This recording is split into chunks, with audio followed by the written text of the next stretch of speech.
Descargo de responsabilidad. Stargate no me pertenece, ni ninguna de las imágenes mostradas. Este fic fue creado por mí con el propósito de entretener. Stargate Core 8. Core, si estás dispuesto a servir, puedo librarte de los inconvenientes que tendrá para ti un enfrentamiento con los señores del sistema, ofreció Baal desde un trono Goa'uld con su marca detrás. Core observaba su imagen en una pantalla mientras estaba en su propio trono en el puente de la Leviatán. Baal era el Goa'uld más razonable que Core conocía, pero también era el más traicionero y peligroso. En cuanto lo tuviera en sus manos, Core lo enviaría directamente a la bodega de carga. Baal, ¿cuántas naves pueden reunir las fuerzas de los señores del sistema para enfrentarme? ¿10, 20? A lo sumo, 30. Ya tengo 35 naves a mi completa disposición, mintió Core, quien en realidad tenía más de 100, ya que había capturado la flota de Olokun y sus señores Goa'uld casi intacta, y tenía más de 100 ATAC que ya había actualizado. Pero no quería alarmar a los señores del sistema e iniciar una guerra. Envíen esas naves en mi contra y tendremos una guerra total, amenazó Core. Una guerra total no te beneficiará. Si las cosas llegan a ese punto, podemos enviar cientos de naves contra ti, advirtió Baal. Envíenlas. Creo que el tiempo en que ha caído Olokun no les ha pasado por alto. Mi superioridad estratégica es abrumadora. Mientras ustedes envían esa flota y en el tiempo que les tome llegar a mi mundo capital, yo ya estaré conquistando al menos 5 de sus mundos capitales, replicó Core. Baal guardó silencio por unos segundos.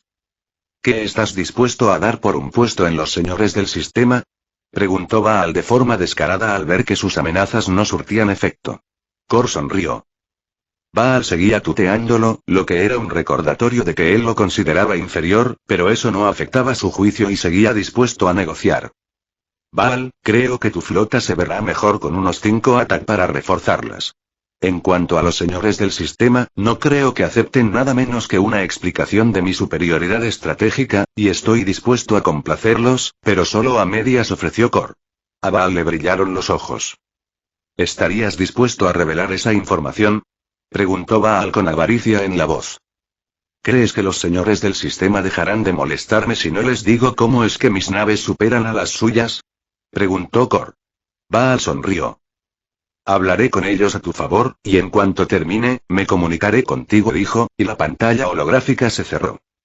Core sonrió porque ya tenía algo preparado para los señores del sistema. Naquadria, que era el mismo Naquadra sometido a un proceso que lo volvía inestable y radioactivo, pero aumentaba su potencial como fuente de energía en un nivel abismal.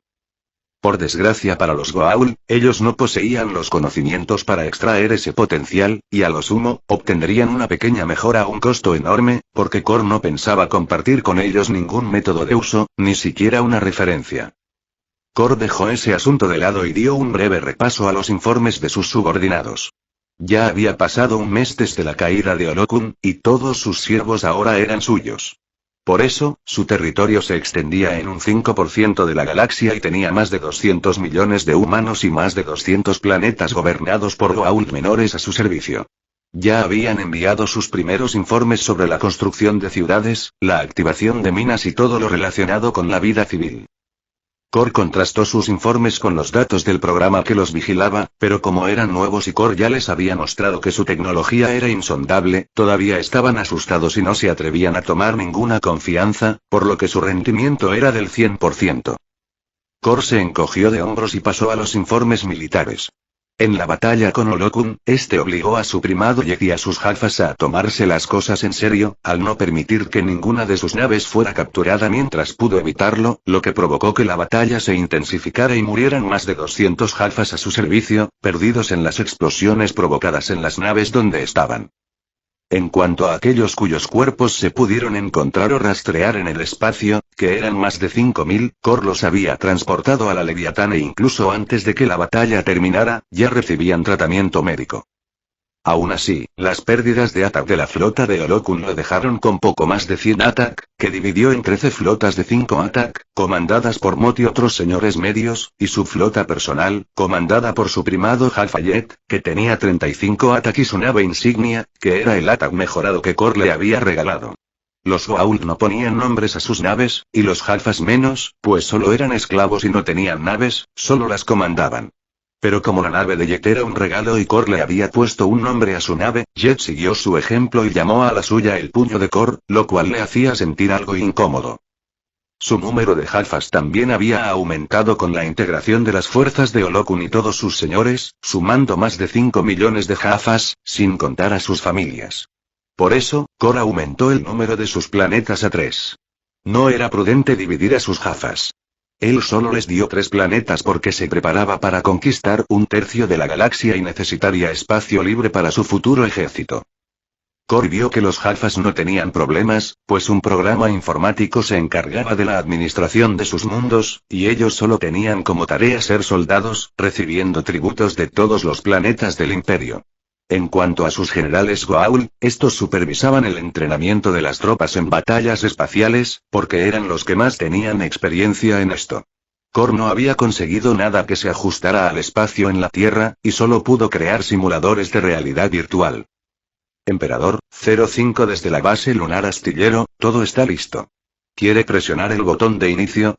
Preguntó 05 en su mente. Kor sonrió y hizo que la Leviatán se acercara a la órbita de una de las 2 lunas de su planeta capital. Luego se transportó al lado de 05, que estaba en el centro de la luna, en una sala de observación manejada por replicadores insectoides que daban los últimos retoques a la sala de control antes de desaparecer del lugar y ocultarse en caso de que los Asgard quisieran vigilar su territorio. Kor miró a través de la pantalla de la sala de control, que dejaba ver un inmenso complejo mecanizado, que era un astillero automatizado para la fabricación de naves Attack, Alkesh y planeadores de la muerte, todos con las actualizaciones que ella había agregado a sus naves capturadas usando a los replicadores. Este astillero de Attack tenía 2 propósitos. Uno era surtir a su flota y darle una verdadera capacidad militar a su ejército, y el otro era mostrarle a los Asgard de dónde venían sus naves y la tecnología que usaban para su construcción, ya que en esta luna solo había tecnología Goa'uld en su máxima expresión. A esta luna llegarían los recursos mineros enviados por sus gobernadores Goa'uld, los cuales se usarían para la producción de armas y naves. La segunda luna también era parte de este complejo, pero se usaba para producir el Naquadria, que era el combustible usado por las Attack, y como era radioactivo, no podía mezclarse con este astillero. Kor enlazó su mente con la computadora del lugar y puso en marcha la producción. La bionave podía hacer lo mismo que este astillero, pero estaba adaptada para producir bionaves, que eran su arma más avanzada, y no podía desperdiciar sus astilleros construyendo Attack, que eran naves de una categoría inferior. No por su potencia, ya que ésta podía ser alterada reemplazando la fuente de energía, sino por su propia composición. 2 naves con las mismas especificaciones, pero una siendo una bionave y la otra siendo una construcción de metal, mostrarían diferentes resultados, siendo la bionave 10 veces superior en poder y potencia. Por eso, los Attack no eran la mejor opción si se hablaba de poder y potencia. Solo eran un agregado para su flota. ¿Capacidad de producción?, preguntó Kor. Un Attack completamente equipado cada 3 días, dependiendo de la disponibilidad de materiales, respondió 05 mientras arreglaba su largo cabello dorado. Producir una bionave tardaba 1 mes, pero estas incluían toda la tecnología que poseían hasta ahora. Producir una nave metálica con todas esas mejoras tardaría al menos 3 meses. La construcción de las bionaves podía acelerarse gracias a los bionanitos y su capacidad celular, que les daba una moldeabilidad y crecimiento que era imposible obtener del metal. 120 Attack al año. No es un gran añadido, pero es más de lo que cualquier Goa'uld puede lograr. Dudo que todos los señores del sistema puedan hacer algo así, porque emplean mano de obra esclava sin tecnología de construcción avanzada, y esto retrasa la producción, dijo Kor satisfecho. Él no crearía más astilleros porque no los necesitaba y prefería ahorrar recursos y extraer lo menos posible de sus planetas poblados, ya que tenía a sus replicadores en sus verdaderas minas de producción, ocultas en planetas con atmósferas tóxicas, bien protegidos de los sensores Asgard. En cuanto a los demás señores del sistema, no le preocupaban. Ellos, como máximo, sacarían de 3 a 6 Attack al año. Como ejemplo estaba Apophis, quien desde que se enteró de la muerte de Rai puso todos sus recursos en ello, solo había sacado 2 Attack, que Kor le había regalado a la Tierra y luego lo había arrojado al olvido. Aunque no era una gran desmejora para él, porque Apophis era una desgracia de Goa'uld. Apophis era uno de los señores del sistema más antiguos y, junto a Erurur, uno de los preferidos de Ra porque siempre andaba lamiendo sus pies. Pero, a diferencia de Erurur, quien obtuvo una gran flota y territorios después de la caída de Ra, Apophis no había sacado más que un par de astilleros y no se robó ni un miserable ataque. Además, los señores Goa'uld que le servían eran desleales y, en cuanto olieran su sangre, irían por él. Kor solo podía usarlo como carne de cañón para mejorar sus relaciones con la Tierra, por lo que lo apartó de su mente y miró su hermoso astillero. Buen trabajo. Felicitó Kor. Gracias, emperador, dijo 05, y luego lo miró pensativa. Emperador, he leído el informe de 00 y 03. Si quiere proteger la Tierra, ¿por qué no darles toda la tecnología que necesitan? Preguntó 05. La situación política de la Tierra es complicada, y otorgarles demasiado poder de repente podría hacerles pensar solo en sí mismos y olvidarse del peligro que sufren otros en la galaxia.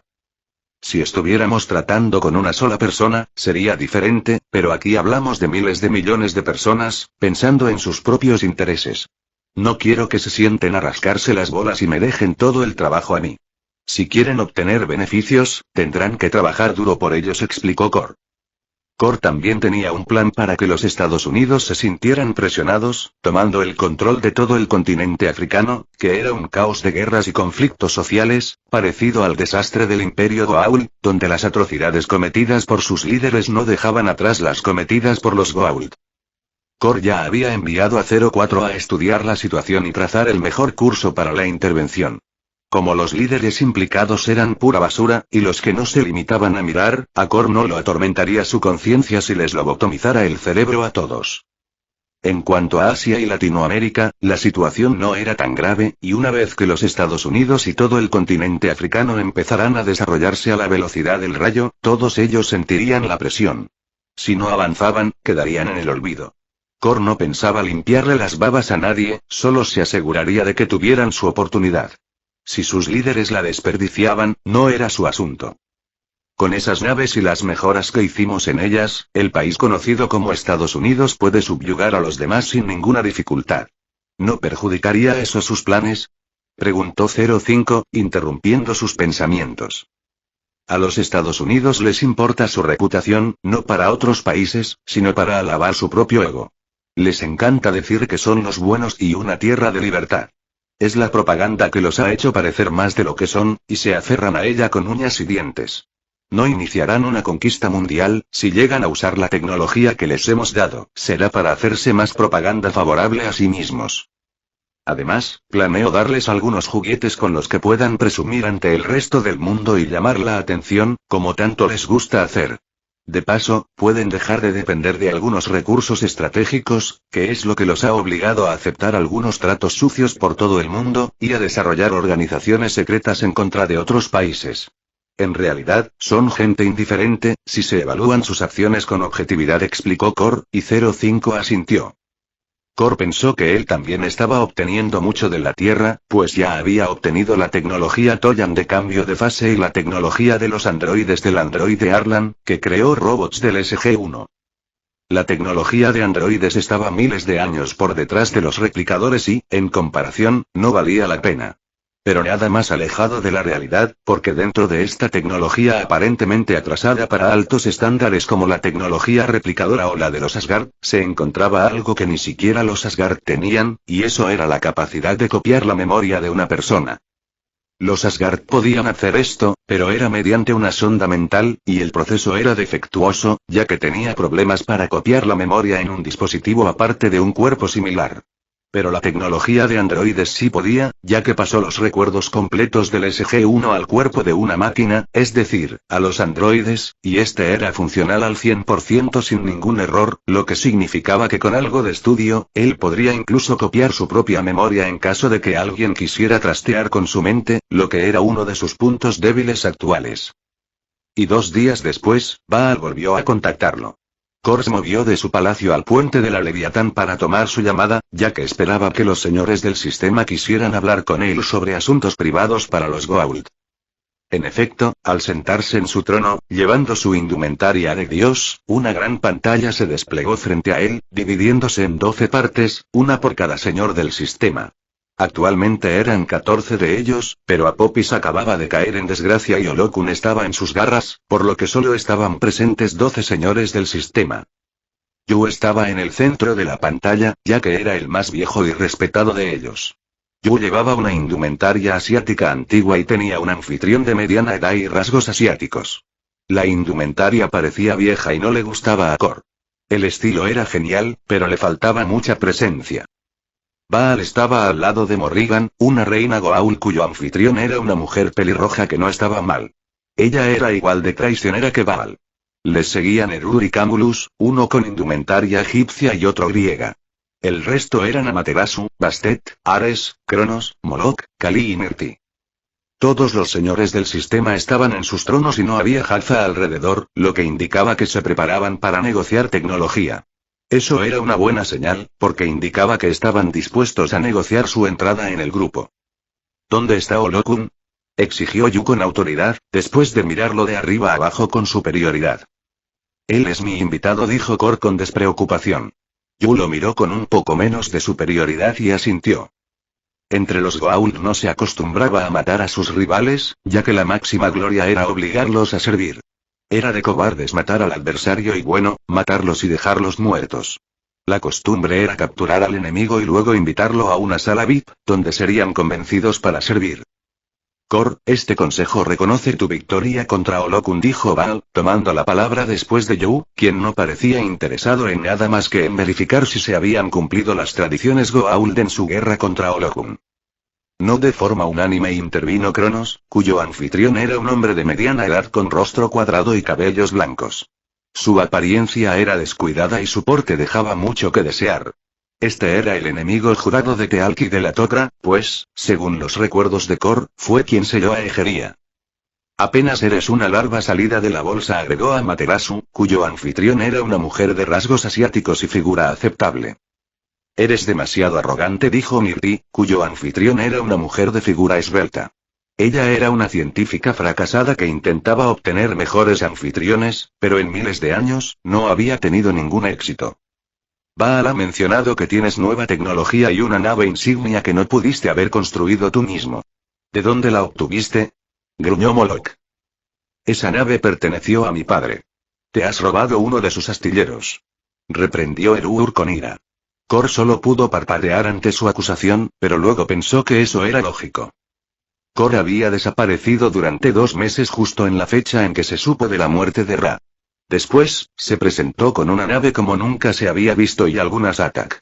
La explicación más lógica era que se hubiese enterado antes que los demás de la muerte de Ra y aprovechado alguna ventaja para tomar posesión de esta nueva nave que, de seguro, Ra había construido. Me parece que quien se quedó con la mayor cantidad de cosas que pertenecían a Ra fuiste tú, Erur, dijo Kor con tranquilidad, porque a él le convenía esta idea y que estos tipos no se hicieran más preguntas sobre el origen de la Leviatán. Esa nave me pertenece, y también el astillero donde fue creada, reprendió Erur, aporreando el reposabrazos de su trono con indignación ante su confesión. Ven por ella entonces, dijo Kor con despreocupación. Erur tenía una de las mayores flotas personales en la actualidad, porque era el preferido de Ra o el más cercano, y se quedó con gran cantidad de territorios, astilleros y planetas productivos. Pero para él no era nada, y Baal ya debió comunicarles el número de su flota personal, por lo que el mismo Erur solo podía chillar con indignación. Erur iba a hablar, pero Yu gruñó y el enfadado Goa'uld se tragó su ira. Todos ellos se habían robado las posesiones de Ra. Lo que le dolía a Erur era que Kor, supuestamente, obtuvo un botín de nivel emperador, siendo apenas una larva de 5 años de vida. Kor ya no era una larva, sino una masa informe de millones de toneladas de peso, pero Erur no sabía eso. Kor, si entregas los planos de esa nave, consideraremos aceptarte entre los señores del sistema, a pesar de que has ido en contra de tu señor, ofreció Morrigan con una sonrisa. Ella era igual de descarada que Baal. Kor bufó. Olokun no era mi señor era Ra, y tras su muerte, tengo derecho a quedarme con todo lo que pueda tomar de él. En cuanto a Olokun, me pidió servirle y nunca acepté. Yo le he pedido servirme y hasta ahora no ha aceptado, pero lo hará más temprano que tarde, y entonces todos sus dominios me serán heredados. Si alguno de ustedes está en desacuerdo con nuestra negociación en este asunto, puede hablar ahora, amenazó Kor. Pequeña larva, ten más respeto, y Yu gruñó, interrumpiendo la ira de Cronos con un golpe en el reposabrazos de su trono. Él está en lo correcto, sentenció Yu, y aquellos que querían hablar apretaron los dientes. Por supuesto, a pesar de ser joven, Kor ha demostrado ser capaz, y todos somos conscientes de su actual poderío, pero la situación en su territorio es inestable, ahora que no hay un señor en este dominio, dijo Morrigan. Ya hay suficiente caos con la desaparición de Ra, necesitamos estabilidad, acortó Baal. Quizás si hacemos a Kor parte de los señores del sistema, su discusión actual con Olokun se agilice, dijo Camulus como si estuviera pensando en ello. Es posible, pero él debe demostrar que se preocupa por esta estabilidad y nuestra superioridad en la galaxia, aportó Ares. Erur y Cronos apretaron los dientes, por lo que Kor supo que eran sus mayores opositores, mientras veía cómo los demás señores reflexionaban ante la petición de un soborno. Por supuesto, me preocupa la superioridad Goa'uld en esta galaxia, por lo que si me hacen el favor de resolver mi situación legal actual y reconocen mi derecho sobre los territorios de Olokun, compartiré con ustedes el secreto detrás de las capacidades superiores de mis Atak, y que es la fuente de energía de mi actual nave insignia, ofreció Kor, ganándose la atención de todos. Estos tipos, a pesar de su apariencia, eran los Goa'uld que amasaban el mayor conocimiento, y ya hacían cálculos en su cabeza. ¿Solo una fuente de energía? Preguntó Cronos con sospechas. Como Kor estaba dispuesto a compartir, su hostilidad había disminuido. Kor sonrió y les transmitió algunos datos. En los datos no se mencionaba nada, solo la diferencia de potencial y energía generada entre el Naquadra y su versión mejorada pero también inestable, el Naquadria. Kor ni siquiera mencionaba el nombre o las propiedades de este nuevo material, solo envió los resultados, que indicaban un aumento de potencia de 100 veces con cantidades 10 veces menores. Con lo que les ofrezco, este material y la forma de crearlo, ustedes mismos pueden hacer las pruebas si no están convencidos. Lo que no voy a darles es la investigación sobre cómo usarlo, eso dependerá de ustedes, dijo Kor con una sonrisa maligna, por lo que todos supieron que esto no sería un simple cambio de combustible para sus naves. Cronos y Erur volvieron a apretar los dientes al ver que su regalo estaba algo podrido, pero la mayoría asintió porque eran Goa'uld y aunque tuvieran la soga al cuello, ninguno de ellos daría nada gratis. Esto es aceptable, dijo Baal. Morrigan se alineó detrás y los demás, aunque tardaron, ya sabían que no obtendrían nada más de él. Su flota personal actual era la más numerosa entre ellos y también la más rápida. Si le declaraban fuera del sistema Goa'uld, sería la ruina para varios de ellos. Por otro lado, Kor no tenía rencor o enemistad con ninguno de ellos. El último en asentir fue Yu, que esperó el consentimiento de todos. Kor, tu nombre será grabado como uno de los señores del sistema, sentenció Yu. Kor asintió y no les hizo esperar, pasándole su pago, que era toda la información sobre cómo crear Naquadria. Al recibir la información, Cronos y Erur le miraron con desprecio y se retiraron. Los demás le asintieron antes de cortar la comunicación, hasta que solo quedó Baal. ¿Cuántos Atak más va a costarme el apoyo de Morrigan, Ares y Camulus? Preguntó Kor, que ya había enviado los 5 Atak sin modificar de Baal con 02. Baal sonrió. Un Atak para Camulus, 1 para Ares y 3 para Morrigan. Además, he prometido arreglar al menos una pequeña ventaja en la investigación de la nueva fuente de energía, dijo Baal. Kor hizo una mueca, este tipo era prácticamente un mafioso. Con estas peticiones, había cuadriplicado su oferta inicial. Kor tampoco pasó por alto que era imposible que él hubiera negociado por la investigación de la fuente de energía, porque él no sabía que era inestable y necesitaba investigación para usarla. Baal, te daré 4 Atak para Ares y Camulus, 4 más para Morrigan y algo de Naquadra para ti, pero no esperes ni una pizca de información sobre el Naquadria de mí, dijo Kor, que contaba con que los Goa'uld se pasarán años investigando el Naquadria. Eso es aceptable, dijo Baal con una sonrisa. Si Ares, Camulus y Morrigan me preguntan por mis regalos para ellos, les diré que los reclamen de ti, dijo Kor, y Baal dejó de sonreír. Luego lo miró con frialdad y cortó la comunicación. Kor ya le había dado 5 Atak al tipo ambicioso y no dejaría que se quedara con ninguna más. Y al terminar su conversación, Kor se transportó a su trono en el palacio de la superficie del planeta, rodeado de unos 50 de sus nuevos sirvientes. Todos ellos llevaban ropa al estilo del antiguo Egipto, con su maquillaje complementario. Incluso los sirvientes de rasgos occidentales y asiáticos se veían geniales. Kor ya tenía más de 500 sirvientes personales, pero estos tenían turnos de trabajo de 3 horas. En cuanto a su trabajo, la mayoría eran niños, y solo estaban allí con propósitos de exhibición y adoración pública. Los que en realidad trabajaban eran los dos sirvientes con cuerpos de dioses griegos que manejaban los grandes abanicos de plumas y las 4 sirvientas con cuerpos de diosas griegas que llevaban y servían bebidas frías para él. Kor llevaba su traje de dios, con brazaletes, grebas y casco de escorpión dorado, su media pechera semicircular con cintas de joyas y su falda blanca al estilo egipcio. Cuando Kor apareció en el trono, sus sirvientes se pusieron en movimiento. Los hombres empezaron a mover sus abanicos con suavidad, las mujeres sirvieron un refresco, y los niños y niñas con trajes indumentarios modelaron para posar en exhibición, algunos sentados en las escaleras, otros de pie mirando amenazadores a los peticionarios y otros chismeando de todo el que se acercaba y susurrándose unos a otros. Sí, Ra tenía estilo, esto es genial, pensó Kor. Mientras él se vanagloriaba de sí mismo, su primado le dio una patada en el trasero a un peticionario que no quería arrodillarse y este cayó mordiendo el duro y pulido piso, en una pose que hizo partirse de risa a los niños que estaban en los escalones del trono. Con el hombre estaban otros 4, entre ellos una mujer. Ellos estaban escoltados por 20 jafas. La seguridad era necesaria, porque estos no eran campesinos, sino Goa'uld, aunque ellos se llamaban a sí mismos Tok'ra. Ellos decían ser diferentes a los Goa'uld porque no usaban el sarcófago, pero Kor todavía dudaba de su cordura. En la historia original, estos tipos se habían pasado 2000 años infiltrados entre los Goa'uld, sin mostrar ningún progreso en su supuesta guerra contra ellos. Kor sospechaba que se pasaban 23 horas al día rascándose los huevos, y la hora restante discutiendo sus sueños para el futuro. Solo eso podría explicar su completa y absoluta ineficiencia.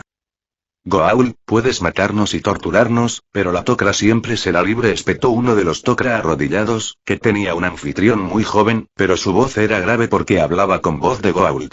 Ellos estaban a 10 metros de él, frente a los escalones del trono, que eran custodiados por 2 jafas. Hay algo que nunca he entendido de la Tok'ra, ¿por qué hablan con esas voces extrañas? Preguntó Kor con curiosidad. Un simbionte era perfectamente capaz de hablar sin ronquera o distorsión de voz. ¿Es por motivos de teatralidad?, agregó. Los Tok'ra lo miraron sin entender su pregunta. Kor suspiró mientras el que había recibido la patada en el trasero se levantaba y, al ver que antes hizo el ridículo, accedió a arrodillarse. Goa'uld, no juegues con nosotros, no diremos ni una palabra, declaró el hombre corpulento y de mediana edad. Por la edad de su anfitrión, quizás era el más viejo allí, aunque no se podía estar seguro, todos los simbiontes Tok'ra tenían casi la misma edad. Así que no hablarán conmigo, dijo Kor, y el hombre asintió con decisión. Qué mal educados, he salvado sus traseros de la masacre que los Tauri hicieron con las fuerzas de Apokes, pero ni siquiera se dignarán a hablarme, preguntó Kor.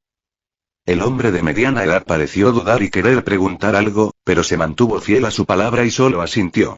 Kor también asintió con una sonrisa en el rostro. Tengo a Egeria en mis manos de Goa'uld, dijo Kor, y los Tok'ra abrieron mucho los ojos.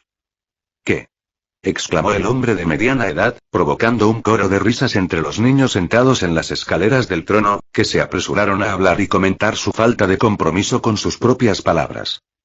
Parece que no tienes mucha palabra, dijo Kor. Los Tok'ra trataron de levantarse, pero su primado ordenó a los jafas que los mantuvieran arrodillados. ¿Qué has dicho?, preguntó el Tok'ra de mediana edad con un gruñido. Kor hizo un gesto con su mano y 06 apareció ante él con una pecera en sus manos, donde nadaba un simbionte. Este es Egeria, la reina Goa'uld que les dio a luz a todos ustedes. Pero son tan ingratos y malagradecidos que les he salvado y traído aquí para entregarles a su madre, y aún así, se niegan a dirigirme la palabra, dijo Kor con tono de queja. Los jafas volvieron a golpear a los Tok'ra para que se quedaran arrodillados. ¿Qué es lo que quieres, Goa'uld?, preguntó el hombre de mediana edad con tono fúnebre. Kor supuso que temían que él fuera a proponerles algún trato oscuro. Lo que quiero, ya lo he hablado con Egeria. Ustedes solo tienen que llevarla con ustedes y luego hablaremos, dijo Kor, quien ya había ofrecido una alianza a Egeria, ofreciéndole anfitriones que no necesitaban un sarcófago y que solo serían cuerpos vacíos. 06 se acercó a los Tok'ra que estaban arrodillados y les entregó la pecera. Envíenlos por el portal, ordenó Kor, y Jet ordenó a los jafas que arrastraran a los Tok'ra fuera.